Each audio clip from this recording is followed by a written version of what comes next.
You are now tuned into the sounds of what black men like. Got Malik in the building. Brooklyn. Got Willie P in the building. Don't be scared now. Came up from Alabama. The number one apex in the world. I know there's something absolutely unique about these guys. Legendary. Y'all know what this is. This is Mr. No Cap, world famous. Look, nobody from Baltimore can offend me. You're now tuned into the sounds of what black men like.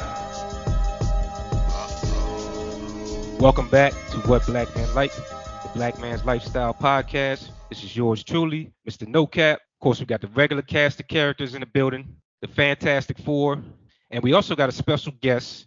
She is straight from Alabama, from the rough streets of Alabama. I will let her come in here and tell you about herself. Her name is Nia. Yes. Hi, everybody. I'm Nia Cole, aka Nia Love, and I am a social media influencer in the areas of self-love and relationships. I'm a life coach. I am the current Miss Black Alabama USA 2023. I also have a credit repair business with my fiance that we run together, and I also have a podcast with my fiance called Black and Abundant, and I pretty much do it all. Awesome. We're going to get into this topic, and we're really going to be talking about the ex, your ex situation, and how do you recover from your ex and how that carries with you into your current relationship and relationships going forward. But the first thing we got to do is define what is an ex. Not everybody that you dealt with can be considered an ex, or especially for women. I really want to start with the women because I need to know who y'all consider an ex. I'm going to start with Nia and Brittany. I'm going to start with y'all. Can you tell me what an ex is from your understanding? I mean, honestly, for me, an ex is just someone that I, actually have spent time with, put energy into, and dealt with more than just on a sexual level, intimate in multiple different ways. Definitely has to have serious work put into them, not just a situationship. Got you. Lania, do you agree with that? Most definitely. I'll go a little bit deeper in saying that you're not my ex unless we were exclusive. So unless, we were boyfriend, girlfriend, you met my family, and we actually had plans on building a future together, I don't really consider you an ex if that's not the case. Malik, Willie P, do y'all agree with that? Yeah, I mean, if you was just somebody I was kicking it with, when I stopped talking to you, you was somebody I was kicking it with. That's all that is. I agree with all the above. You have to have some type of understanding in order for someone to be considered your ex. There's probably people who think that you were their ex, but you don't consider them an ex. That should never happen. It shouldn't never happen, but I think the reason why it does happen is because there's always one party that's into the other person more than they are into. It's never equal. Maybe y'all disagree with me on that. I believe that communication is communication. And at the point that we didn't have that clear conversation or that clear communication, it does not make sense. You are now nuts. Right. I was going to say the same thing. Like, that's pretty clear. I don't know how to not make that clear. Either we together or we're not. If there's confusion about that, you crazy, man. You know what? It's supposed to be a space where we this talk. This is a safe space. I'm sorry. Yeah. You're not crazy. I mean, it's really not safe, but I'm just saying we want to ease into it. You don't just want to start by calling people crazy, even though I tend to agree. I just think that even as adults, there's always lines that are blurred. Some people are very great communicators. They communicate at every phase of the relationship as it evolves. I don't think that's the average person. Now, if you're meeting a person and they tell you how many exes they have versus how many people they've been with, if you happen to find that information out, do you weigh one more than the other? Does the number of exes mean anything to you? I would say, for me personally, I don't necessarily take the amount of people that you slept with unless it's over 100. But I've met people like that. Honestly, that's even a low 50. number, by the way. Oh, Malik said 100 is a low number. He said that. Papa was a rolling stone. I mean, if we talking in our 30s, 100 is a low number. I mean, I don't know. What are y'all doing? We're doing the do. What you mean? Oh wow. So if Malik comes to the table and he says it's over 100, you automatically judging him? Yeah, I am. I mean, what kind of judgment are you passing though? Like, I mean, okay, whatever decisions you make for you is on you. I can't hate you for that. I can't necessarily judge you for that. But when it comes to mixing your energy with my energy, you got too many energies floating around over there, and I can't deal with that. Damn. Miss Burner, you agree with that? I won't knock you out, but I'm gonna have some questions, and the answers better make some sense, and they better not be on my non-negotiable list. Really? Damn. Willie from Alabama. He had 100 when he was in what? High school? You hit 100 in high school, didn't you? Wow.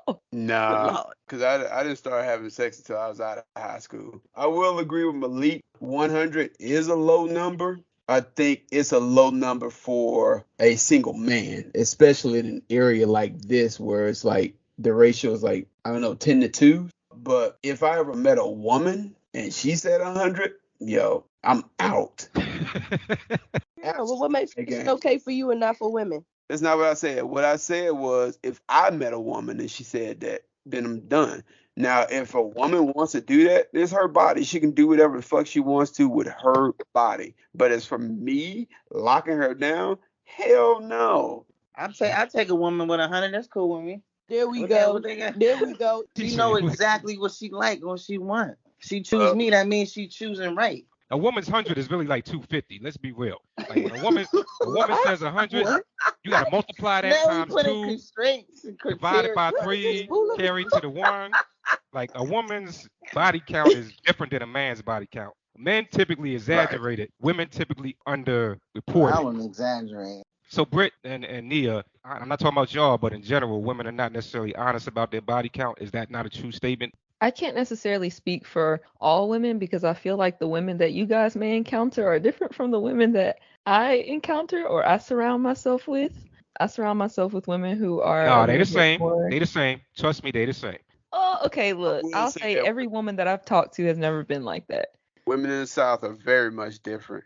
How so? Women in the South, they are relationship minded. Mhm. Most of them are marriage minded at a very young age. In the North, that's a different story. Everybody is independent minded. They just want what's going on for them at that moment. Now, I could tend to agree with that, but do you think that people in the South are less sexually active than people in other areas? Because I would highly No. disagree with that. No, that's not what I'm saying. What I'm saying is, like, most women that I know from the South, they are still in a relationship that they had in fucking high school. They got married one time and then that was it. Now, that don't mean that they're not sexually active in their relationship, but that's all it is. I mean, I think more women in the South, they pride themselves on having the lowest body count possible. I'm gonna call cap on that right now. I'm gonna lay the flag down. You ever been to the South? I think women all across America are generally the same based upon the guy they talk to. Ooh. There's girls up north that get married. There's girls in the South that get married. I think there is a cultural difference, but I kind of agree with both of y'all because I agree with Willie, and I spent a lot of time in the South, and it is a cultural difference in how women operate in the scope of dealing with men. To me, the mindset of I'm liberated, I can do whatever I want with my body is not necessarily as widespread. We talking about Miami, Atlanta, Houston. Atlanta's a different story. No, those are cutting the South up. We cutting the South up to make your opinion be fact. Hey, that's a good point because Miami is the South, Atlanta is the South, Houston is the South. Atlanta and Florida as a whole do not count. Florida is crazy. Florida is different. Florida is you don't real claim. different. Yeah, they way fucking out there. Here's a question for you real quick. Let's say you have your non-negotiables, right? Your red flags and your non-negotiables. Is there a woman that can come to you that would make you override your non-negotiables? No. It all depends on what else she bringing to the table. I'm not gonna lie. Your non-negotiables though? Well, that means it's not a non-negotiable. Yes, it's Yeah. not a non-negotiable then. Yeah. Hey, I mean, I said what I said. So in terms of the ex, what is the appropriate modus operandi or way to deal with your ex when you get into a new relationship? Is it okay to stay in contact with your ex? If it is okay, how do you maneuver that? Like, how do you manage that? Right. So this is coming from a woman who is basically married. I'm engaged right now. One, if you're not communicating with your partner, that's a red flag off the jump. You should be talking about everything. And I can say from our relationship that we talk about absolutely everything underneath the sun and we trust each other 100% completely. So when it comes to our exes, we allow each other the space to do what we need to do to heal. Because for me, I went through an abusive relationship with my, I guess, most prominent, I would say, ex. And for him and his ex were together for like 6 years, and they went through a very pivotal period of their lives together, their early 20s. So I understand like the relationship that they have, the bond that they have is very important to him. It was very memorable. It was very impactful on his life. So I would never be like, oh, you can't talk to your ex or da da da. And then he doesn't have a relationship with her at all. And I don't have a relationship with my ex. But I remember there came a time when I felt my ex was on my spirit really heavy and it was bothering me. And I asked him, I said, can I please reach out to him just so I can get this off my spirit? Can I figure out what's going on? So I did. And I talked to him and we had a good conversation. I finally got off whatever I needed to say. And then we were cool. We were good. And he has my number. I have his number. We have that open line of communication if we ever need to talk again. But for the most part, we don't. And I give him the same permission with his ex. I'm like, if something's bothering you, like if you're still going through a healing, a grieving period and you need to talk to her, go talk to her. I'm not worried. We have a solid relationship. What do I have to worry about? So I guess my advice would be just communicate. And if you feel solid in that relationship, what are you worried about? That's a very mature answer. Extremely mature answer. I mean, I think that was well said. I personally would feel pretty much the same. I don't have a reason to restrict you. If that's something that you've been doing, that you've done before I came into the picture, we'll navigate around that how we need to. Communicate about it, tell me what I need to know so that I can have my, security. But aside from that, I don't see a reason to not trust the person that I'm with. Fuck that. Look, there's no way I'm getting into a relationship with somebody that's got some fucking relationship residue. I want you to clean out your closet before you come to me. You can't come to me saying, hey, no, look, I still have some ties to this other person. Then that means you're not with me. You need to get rid of those ties with that other person before you can say that you're in a relationship with me. And if you can't say that, okay, cool. Then we are not in a relationship. We might be seeing each other, but you can't be tied to me if you're tied to somebody else at the same time. I mean, I understand what they're saying, but I would absolutely no fucking way I would tolerate that shit. Even when I go in my kitchen, I need that shit to be clean before I can cook. I got to Now, rebuttal that. I got to go ahead, rebuttal. Nia. Go ahead, Nia. Okay, so healing is not linear. And when it came to my ex, we've been separated for 4 or 5 years now, and I would never ever in my life go back to that man. That was an abusive relationship. And sometimes when you get into a new relationship, something will happen that triggers trauma, or it may trigger something within you. And now you have this thing that you thought you were over. And it's not necessarily lust or longing for that person. It's just something that hasn't been healed, but you didn't know that it needed to be healed until somebody triggered it. And that's the Right. thing about relationships is that when you get with someone seriously, you'll trigger all types of stuff that you didn't even know was there. Mm-hmm. So when it comes to that, like I'm not saying be friends with your ex. I don't tolerate that, because my question is you ain't got other friends? Like why you need to be friends with your ex? I mean, that's fair, but when we were talking about what would I tolerate, there's absolutely no fucking way I would tolerate that. If you need to do some healing, okay, cool. Do your healing with that person before you get in a relationship with me. I understand that people have healing and people heal different. I'm not trying to get in the way of that, and I'm not trying to dictate someone's time that they need to take to heal. But if you're coming to me and you're asking me for a relationship, but you're still tied to somebody mentally, emotionally, physically, whatever the case may be, there's no fucking way that you can get into a relationship with me. Basically, what you're doing is cheating on the person that you are still tied to. Emotionally cheating? You saying Right, emotionally? right, right. If you still have emotional ties to that person, then there's still a relationship in your mind. There's still a relationship in your feelings. Some kind of way you still feel like there's a relationship between you and them. Okay, I understand that. That's fine. But you cannot be in a relationship with me if you still got filth and dirt from somebody else. And that's fair for you to say that as your personal non-negotiable. What I would ask Nia is, where's the line between healing and codependency? It seems like there's a fine line there where you going back to a situation that you were in, trying to rectify it or resolve it or dissolve it. When you have a attachment to a previous person that you feel like you need to resolve, Hmm. that attachment can be a sign of you maturing, or it could be codependency. You could have a codependency to that person because a lot of people have codependencies to people that they either are conscious of or unconscious of. So where's that line? Is I guess what I'm trying to figure out. So this is where I kind of agree with what he was saying about resolve that before you get in a relationship. And it depends on what you're trying to resolve. So for me, I've dealt with codependency very heavy in my previous relationships. However, when I got out of my last one before, I got engaged, I went through a long journey of self-love and healing. And I got therapy and specifically target my codependency. And I Okay. recognize that codependency is simply, it comes from my fear of being alone. And it comes from my want to basically chase men or earn men because I had to earn my father's love. So I felt like I had to prove myself to men and that I could not be alone with myself. So those two things, I had to fix those things before I got into a relationship, period. Codependency isn't one of those things where you're just codependent on one person. If you deal with codependency, you're going to be codependent on whoever you decide to be in a relationship with. So you heal that beforehand. That's something that you have to work on internally with yourself. You have to put yourself in a period of being alone and dating yourself and recognizing that you don't need to be attached to anybody. And when you break away from that codependency, you adopt this new confidence about yourself, this new mentality. It's obvious. It's obvious when you break away from your codependency. Like when I went into my relationship with my now fiance, it was very much from a place of I love you and I need you, but I don't need you. Like if it came down to it, I'll leave you in a heartbeat.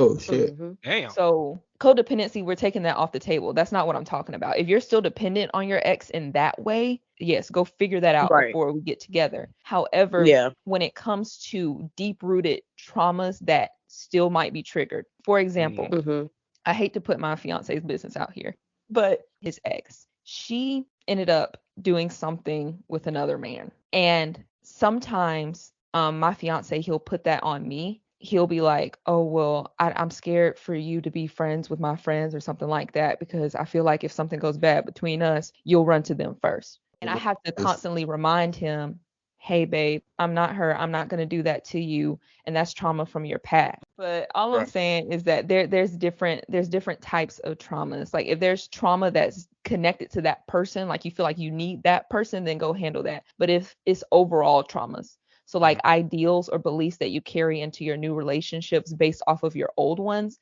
then yes, it's okay for you to address that, because I understand that you may not have recognized that traumatized you until we got together. You're saying codependency is not specific to a person. Codependency is something that grows out of childhood trauma, systemic trauma, trauma that goes deep. It's not even based on that person, it's based on you. That's a different way of viewing codependency that I haven't heard yet. And I actually think that's accurate.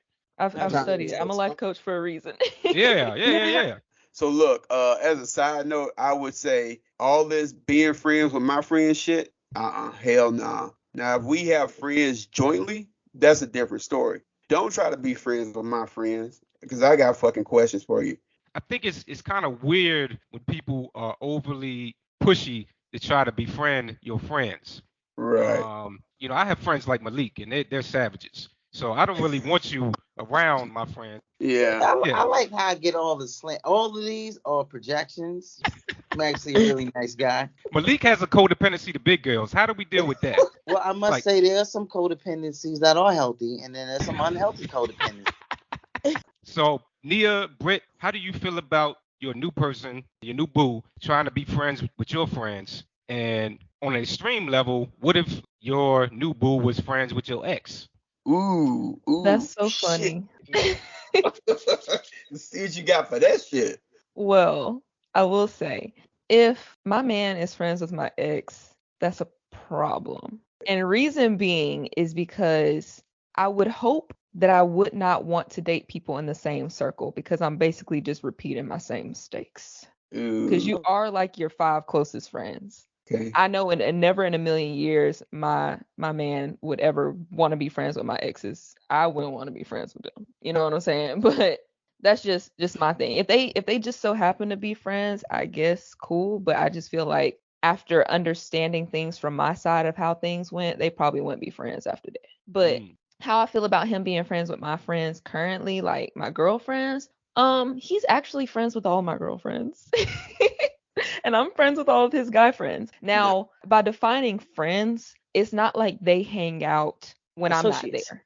Yeah, it sound like your associates. It don't sound like your friends. Right, like they'll talk, but they're not like they don't hang out outside of me. Now, we don't necessarily have friends of the opposite sex anyway. We have boundaries with that. Like I do have guy friends, but it's certain boundaries on that. Like I don't see you unless my man's around, or like we might go grab lunch during the day in public, but I'm never going to come over to your house, or I'm not going to be on the phone with you for hours. There's boundaries to having friends of the opposite sex in general. Brittany Burner, what you think?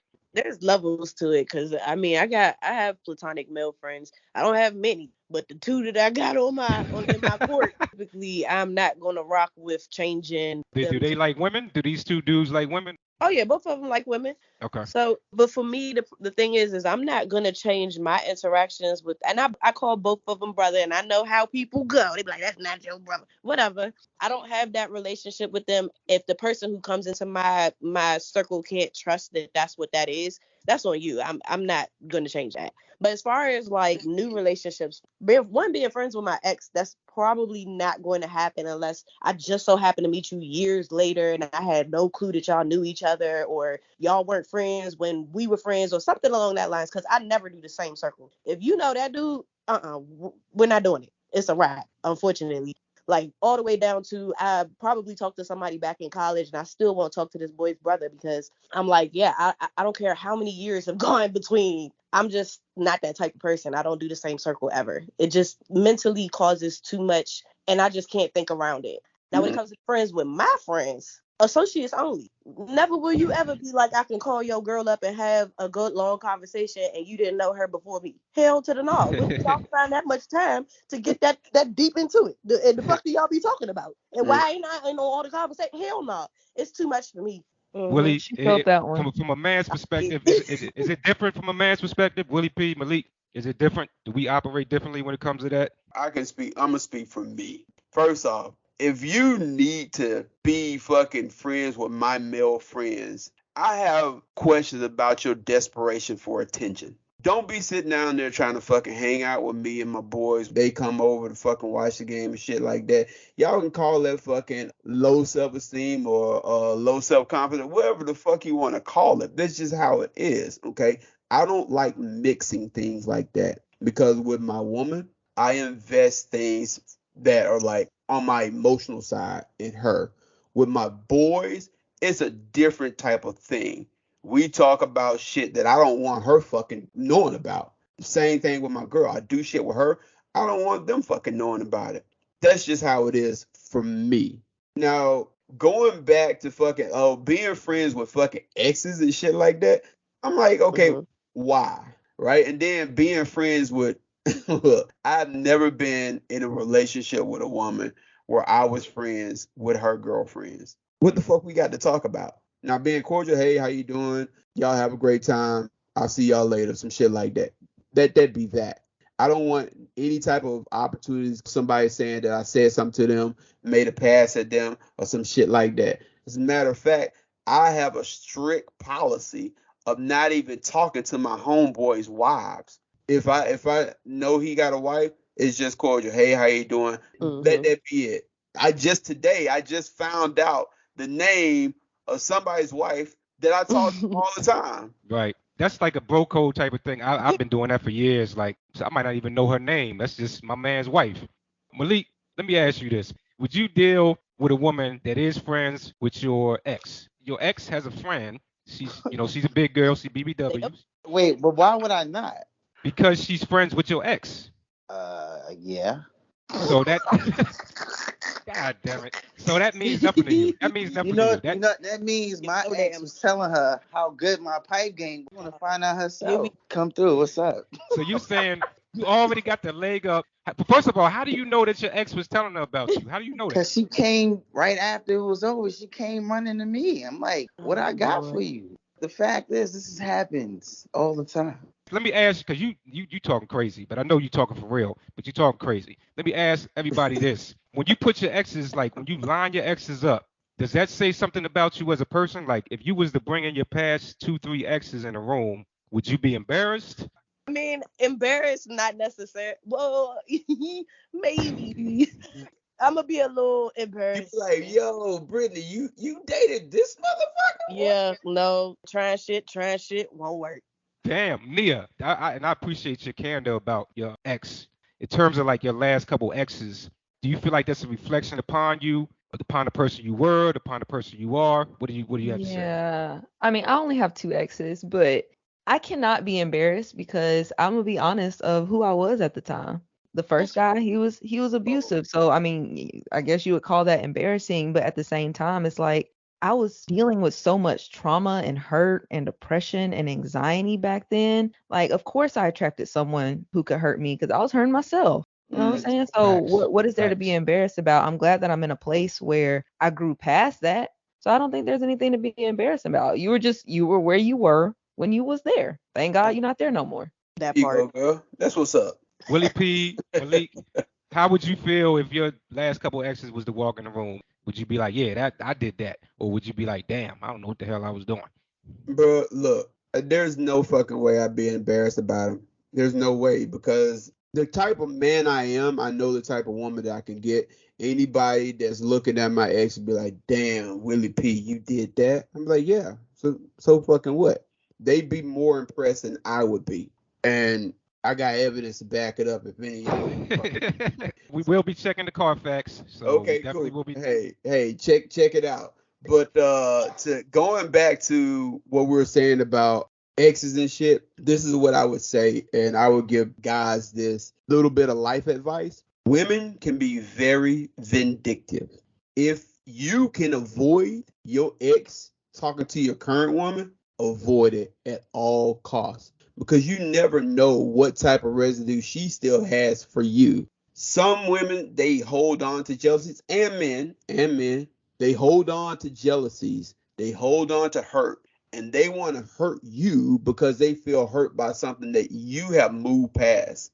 I would absolutely not recommend mixing a current relationship with a past relationship.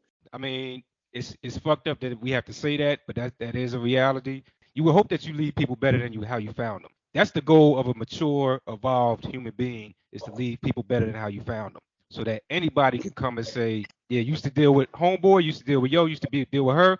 Oh yeah, that's a good person. It didn't work out with me, but overall, that's a good fucking person. Malik, I don't know, man. So if your exes was to walk into a room, how would you feel? Ah, you're gonna see some trauma. So we're gonna see two women that look like they came from a homeless shelter. Like, what do you mean Yeah, trauma? yeah. Disheveled women, some women that need counseling. You're gonna see a whole lot. But Why, man? Why are you like this? I agree. We all want to leave people better, but sometimes we meet people in certain types of seasons. I could protect you from other people, but in a certain season, I can't protect you from myself, but I can protect you from other people. I mean, I could be toxic and all that, but sometimes I could protect you from me being toxic. But it may be a season where I'm just so toxic I can't protect you. It's just gonna happen. This is the realest shit this guy's ever. This whole That's a episode, this guy's fact. been talking nothing but real shit. So let's say Britt and Nia. Let's say you meet a guy. His ex is someone like, let's say, Lori Harvey, that has like been around. That's just using her as an example. I'm just saying, like, if you meet a guy and you happen to know of his ex, you don't know her personally, but you know of his ex, and she has a certain reputation, does that reflect on him? If I could judge him about that, then he could judge me. You know what True. I'm saying? Like, I don't necessarily look at my exes as a judge of my character in the same way I wouldn't want to look at his exes as a judge of his character. I feel like it's about what you took from that situation. Mm. Like after me and my exes broke up, I leveled up like crazy. I feel like I'm a completely different woman. If I would go back and meet the me that I was with them, she'd be a completely different person. So in the same way, I cannot judge him. I like that. Brittany Burner, you agree with that or no? Yeah, it's a judge-free zone over here for me. I'm gonna always, be open to hearing who a person is or where they came from or what led them to those certain choices. So I'm not gonna immediately be like, oh goodness, she was with that thought over there. Obviously, who you are now is what I'm into. So whatever shaped you to be the person you are at this moment, I accept that wholly. I'm glad you Hmm. are who you are. Including the 250 women that he's been with. Hmm. You know what, Brittany? You are so evolved. I like that. Look, That's very nice. I got a question, right? Thank you. Based on a hypothetical situation. Hypothetical situation. Let's say you meet this man. You like this guy, right? You really like this. You can see a potential relationship with him. Then you meet his ex. Not only do you meet his ex, but he greets his ex with a hug and a kiss like they have never broken up before. It looks like that to you. It's nothing to him, but it looks like that to you. Not only does it look like they've never broken up before, but this woman is absolutely drop dead gorgeous. How do you feel about that situation? I mean, okay, my man's ex, she's gorgeous. Not gonna lie. When I first saw her for the first time, I was like, God, okay, at least you got taste, you know? But I wasn't necessarily intimidated. Now, if his body language is saying, ooh, I want you back or something like that, okay, we need to talk about that. That's a problem. That is problematic. Like there's no reason why you should be two armed front forward hugging this woman and kissing her anywhere in any type of capacity out of respect for me more than anything. I feel like if you approach any woman like that, ex or not, if you're doing something like that, what are you saying of how you feel about me? Now, her being pretty, that has nothing to do with it. Like, be pretty. I'm glad you Right. got taste. I'm Fine. prettier. Yeah. Do your thing. I heard how you snuck that in. Prettier. I heard that. When it comes down to exactly what she just said, respectfully, you're not about to be running up and having no girl with her legs around your waist. You're not about to have no girl running up with her arms draped up all around your neck, grabbing the top of your head. If anything like that's going down, then we need to have a discussion about how you show affection to other people, and which has nothing to do with her. So however pretty she is, whoever she used to be, none of that matters to me. I don't care about any of that. I'm not competing. I don't need to compete. That's not the problem because you're here now. The issue is all this extra body language that's going on that looks like something else that I need to understand now. Last question. Last question for the group. What's the most important lesson that you learned from your situation, your last relationship with your ex? I'll start off with Willie P. What's the most important lesson that you learned? I would say for all my exes as a whole is that all women lie. Every Are you single one serious? of them. I'm absolutely serious. Tell me a woman that you've ever met that doesn't lie. I've never I'll met a call you person. I never met a human being that didn't lie. at any rate, that is the lesson that I learned. Like you said, people can lie, all right, but we're talking about what I learned from my exes, all right. I ain't never dated no fucking man before, so I don't give a fuck what they do. When it comes to women, they say things for the comfort of the moment. It doesn't matter if it's true or not. It's what's comfortable for the moment. It may not even Mhm. feel like a lie to them. It's what makes the situation comfortable. That's something that I had to mature into that understanding and then just take it for what it is. Hey, talk your truth, King. Talk your truth. Yeah. Malik, What I learned out of all my relationships is just if it's broke, don't fix it. Let it go. It's gonna hurt maybe for a day, week, maybe 3 months. 6 months to a year, probably forget about the situation and you'll be in a much better situation. Malik, Right. I think you got that from a fortune cookie. So I'm gonna just let you have that. I'm gonna let you have that. Okay, I would say the most important thing that I've learned from my exes as a whole is just that I needed to love myself more. Mm. So, loving myself, but also respecting myself and my boundaries. Because I was not healed and because I was not whole, I Hmm. settled for a lot just for the company, just because I found myself attached to somebody. I always say now, like, looking back at my exes, if I never loved myself, then I never loved you. Meaning that I personally haven't loved anyone before the man that I'm with today Powerful. because I was in a place where I felt the need to attach myself to whoever I was with because I didn't love myself enough to stand on my own 2 feet. Therefore, I can't say that I ever loved you. Mm. I was simply attached to you out of my own traumas, and that was never fair to you to begin with. So, honestly, all of my exes just taught me that I needed to work on myself. I'm glad that I went through a whole period of just being alone and figuring out how to love myself and respecting myself. Because when I went through that, nobody could tell me nothing. And once you figure out who you are and once you figure out that self-love piece of it and your Hmm. confidence, you don't play no more. Like there you don't waste no Right. more time. Like you know exactly what you're looking for. And when you know exactly what you're looking for, that's when the man that you're looking for comes into your life. So I would say that my exes just taught me the importance of just falling in love with me. And ultimately that led me to fall in love with somebody else. Thank you, Nia, for talking some civilized talk. We about to get out of here. I'll just say what I learned from my exes is that I learned how to be an adult. I learned that women challenge you in ways that will test your manhood in ways that nothing else in Yes. this world can do. How you respond to how you're tested by women will show and prove the man that you become. I appreciate the women in my life that have done that for me because they have made me the man I am today. And goddamn it, I'm fucking fantastic. So I thank my Applause. exes. And also I will say I can't be with nobody else but a black woman. Black women are fucking amazing. Yes. There's no other Yes. woman on this planet I will ever deal with other than a black woman. Beautiful. That's what my exes taught me. Miss Lania, you came in here and you were fantastic. Thank You you. you caused some friction, but it was good. And what you said about codependency is gonna probably change somebody's life. You know that. Hey, that's So what I'm here to do. I'm here to I want serve. I want you to come in and tell people where to find you, social media, all that good stuff. Yeah, so you can find me on Instagram at by Nia Love, BYNIALOVE. You can pretty much go to all of my other things from there. But I will put this out here if you want to donate to my journey to Miss Black USA because I am going to win in Oh August shit. when I go compete. So if you want to donate to my journey, please go on GoFundMe and search Miss Black Alabama USA. You will find me. There's a Awesome. picture of me there smiling. So thank you Hey, guys. once again, what black men like? That's the podcast in the fucking game. We did it again. We out of here, y'all. Deuces.